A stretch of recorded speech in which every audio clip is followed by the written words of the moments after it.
Hi everyone, this is Gary Berman, host of the Cyber Hero Adventure Show, coming to you from Reagan International Airport. So if you hear some announcements, that's what that is.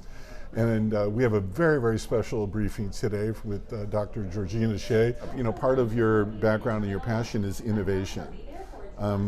What kind of innovations, are you working on that you can say? Innovations. Well, I don't know if I would describe it as innovations. I would say more like emerging technologies and advances to cybersecurity for the sake of national security. Aside from the PCAST report, which I'm really excited about, super excited, the cyber physical systems resilience, I'm also working on pathway to quantum, like understanding quantum computing and the emerging threats that come with that, or challenges that policy decision makers need to understand. I'm also looking at some influence operations and how that overlaps with cybersecurity. Like with the election? A little bit, yes. So there's I don't want to get into it too much because I think it's a whole different show. But much like the cybersecurity framework that everyone looks at, the attack, the adversaries' tactics, techniques, and common knowledge. There's a very similar framework called Disarm, which allows you to go through and tag influence operations, so you know what the influence pieces are, which is really exciting because the way it stands right now, when you share information, just through like sticks or ISACs, it starts with there's a cyber attack. It doesn't tell you, okay, well, what influenced the person to download the malware. Like that's a huge thing, especially with the emerging of artificial intelligence and deepfakes. When you have deepfakes that contact you and look like your boss, and then want to video chat with you, and they can give you instruction and tasks, and you do it. You think your boss is telling you to do it, but it's not. It's a deepfake. So that's an important piece of the story that you want to make sure you're conveying in that report of why did I download malware. Well, that's another whole show. It's a whole so can you count on having me back?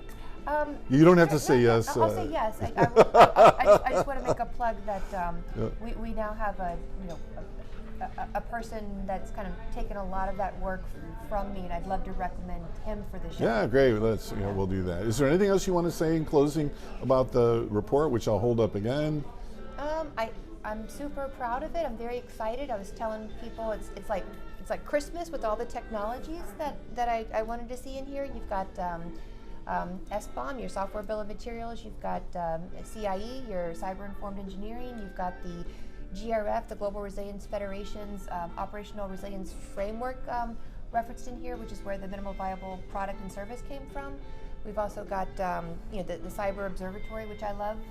And there's just so many really exciting things in here for me. So and usable things. Yes. Sorry, you just opened up another topic about incorporating cybersecurity in all these different engineering sorts of verticals. Right, that's the CIE process. Oh, okay. Yeah, the cyber-informed engineering. So, for example, college engineering courses don't require cybersecurity, yet they're going to develop these cyber physical systems that may be susceptible to like killing people.